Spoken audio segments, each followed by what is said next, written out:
तहसील भवाना में truck number 202 रजूका की नसीम बीबी जोजा Saeed police गर्दी का शिकार। पुलिस मुलाजमान अपनी हैसियत का नाजायज फायदा उठाकर शहरी से जमीन हथियाने के दर पे हैं। नुमाइंदा सन टीवी की रिपोर्ट के मुताबिक जिला चन्योट के इलाका भवाना से ट्रक नंबर 202 के थाना लंगराना में नसीम बीबी ने दरख्वास्त दी कि शेर मोहम्मद, उमर दराज और जफर अब्बास जोर जबरदस्ती जमीन का टुकड़ा हथियाने की कोशिश कर रहे हैं। SHO थाना लंगराना राय अरशद खरल अपने पीटी भाइयों की साइड लेने पर मजबूर है।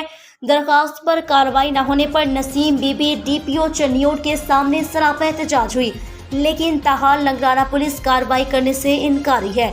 तफसीलात के मुताबिक मज़कूरा ज़मीन अरसा दराज से नसीम बीबी के शोहर सईद के पास ज़ेरे काश्त है। इलाका चक रजूका के लोग इस बात की गवाही देते हैं। उमर दराज, जफर अब्बास और शेर मोहम्मद ने नसीम बीबी और सईद पर हमला कर दिया।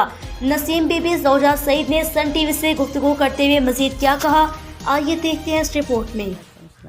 ਕੀ ਨਾਮ ਹੈ ਤੁਹਾਡਾ? नसरीन बीबी ਕਿਹੜੇ ਇਲਾਕੇ ਦੇ ਰਹਿਣ ਵਾਲੇ ਹੋ?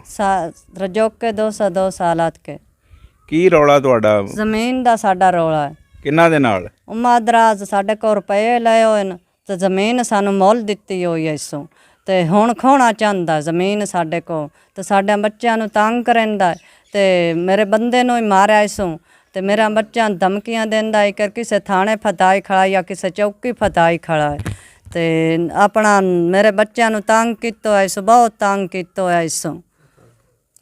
ਸਲਾਮ ਅਲੈਕਮ ਜੀ। ਸਲਾਮ ਅਲੈਕੁਮ। ਹਾਂਜੀ, ਤੁਸੀਂ ਦੱਸੋ ਕੀ ਗੱਲ ਹੈ? ਇਹ ਜੀ ਸਾਡੇ ਕੋਲ ਰਕਬਾ ਅਸਾਂ ਇਸ ਕੋ ਮੁੱਲ ਲਿਆ ਇਹਨਾਂ ਨੇ 66,000 ਰੁਪਇਆ ਅਸਾਂ ਨਕਦ ਦਿੱਤਾ।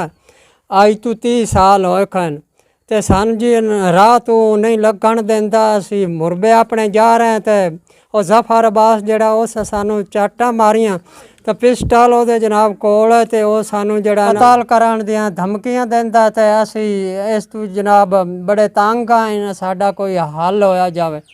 ਤੁਸੀਂ ਕੀ ਕਹਿਣਾ ਚਾਹੁੰਦੇ ਹੋ? ਜਨਾਬ ਸਾਨੂੰ ਬਹੁਤ ਤੰਗ ਕਰਨ ਦੇ ਆ, ਸਾਨੂੰ ਜਾਨ ਤੋਂ ਮਾਰਨ ਦੀਆਂ ਧਮਕੀਆਂ ਦੇਂਦੇ ਆ, ਕਤਲ ਕਰਦੇ ਆ।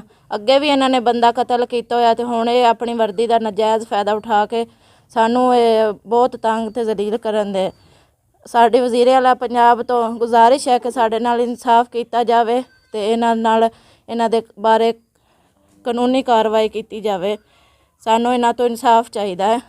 ਜੇ ਤੁਸੀਂ ਜਿਹੜੀ ਦਰਖਾਸਤ ਦਿੱਤੀ ਥਾਣੇ, ਉਹ ਥਾਣੇਦਾਰ ਕੀ ਕਹਿੰਦਾ ਤੁਹਾਨੂੰ? ਉਹ ਥਾਣੇਦਾਰ ਸਾਨੂੰ ਆਂਦਾ ਜੋ ਰੌਲਾ ਹੀ ਪਾਈ ਜਾਂਦੇ ਨੇ ਤੇ ਇੰਨੇ ਤੇ ਆਵੇ ਤੇ ਤੁਹਾਨੂੰ ਫੱਦਣਾ ਤੇ ਸਾਨੂੰ ਬਾਰ-ਬਾਰ ਤੰਗ ਕਰਦੇ ਹਨ ਤੇ ਸਾਨੂੰ ਝੂਠੀਆਂ ਦਰਖਾਸਤਾਂ ਦੇ ਕੇ ਤੇ ਸਾਨੂੰ ਤੰਗ ਕਰਦੇ ਨੇ, ਤੰਮੇ ਤੇ ਮਾਸ਼ੇ ਸਾਨੂੰ ਫੱਦ ਲੈਂਦੇ ਨੇ। ਤੇ ਤੁਹਾਡੀ ਜਿਹੜੀ ਮੁਖਾਲਫ ਪਾਰਟੀ ਹੈ ਹਾਂਜੀ, ਉਹ ਪੁਲਿਸ ਵਿੱਚ ਸੁਣਿਆ ਮੁਲਾਜ਼ਮ ਆ, ਹਾਂਜੀ, ਜੋ ਕੀ ਅਸਰ ਰਸੂਖ ਕਰਦੇ ਆ?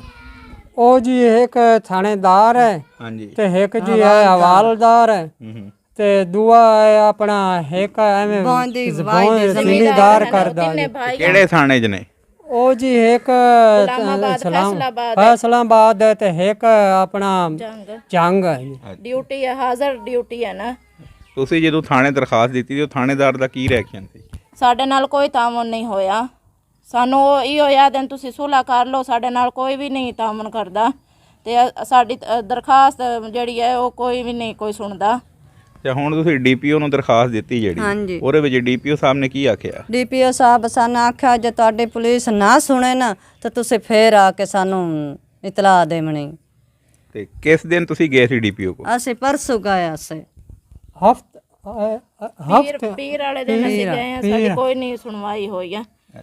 ਤੇ ਹੁਣ ਤੁਸੀਂ ਕੀ ਚਾਹੁੰਦੇ ਹੋ? ਅਸੀਂ ਇਹ ਚਾਹੁੰਦੇ ਹਾਂ ਜੋ ਸਾਡਾ ਇਨਸਾਫ ਹੋਇਆ ਜਾਵੇ ਤੇ ਸਾਡਾ ਇਨਸਾਫ ਹੋਵੇ।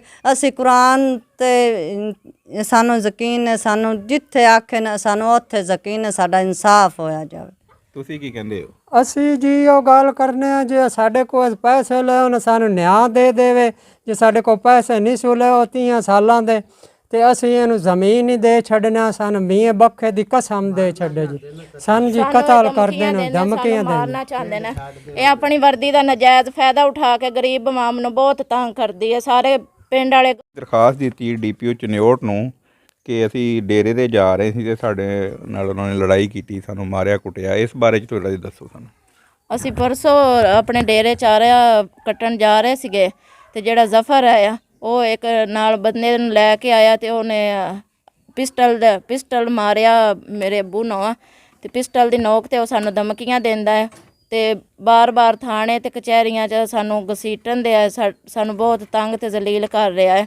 ਕਦੀ ਥਾਣੇ ਦਰਖਾਸਤ ਦਿੰਦਾ ਹੈ, ਕਦੀ ਚੌਕੀ ਦਰਖਾਸਤ ਦੇਣ ਦਿਆ ਹੈ। ਤੇ ਜਨਾਬ ਇਹ ਆਪਣੀ ਵਰਦੀ ਦਾ ਨਜਾਇਜ਼ ਫਾਇਦਾ ਉਠਾ ਕੇ ਸਾਨੂੰ ਗਰੀਬ ਆਵਾਮ ਨੂੰ ਬਹੁਤ ਤੰਗ ਤੇ ਜ਼ਲੀਲ ਕਰਨ ਦੇ ਨਾ। ਇਹਨਾਂ ਵਾਸਤੇ ਕੋਈ ਐਕਸ਼ਨ ਲਿਆ ਜਾਵੇ। ਇਹਨਾਂ ਨੇ ਸਾਨੂੰ ਮਾਰਿਆ, ਸਾਡੇ ਕੱਪੜੇ ਫਾੜ ਦਿੱਤੇ, ਸਾਨੂੰ ਸੜਕ ਤੇ ਇਹਨਾਂ ਨੇ ਘਸੀਟਿਆ, ਸਾਡੇ ਨਾਲ ਇਹਨਾਂ ਨੇ ਬਹੁਤ ਸਾਡੇ ਤੇ ਤਸ਼ੱਦਦ ਕੀਤਾ ਆ। ਜਨਾਬ ਇਹਨਾਂ ਵਾਸਤੇ ਕੋਈ ਐਕਸ਼ਨ ਲਿਆ ਜਾਵੇ ਤੇ ਸਾਡੇ ਵਾਸਤੇ ਇਨਸਾਫ ਕੀਤਾ ਜਾਵੇ।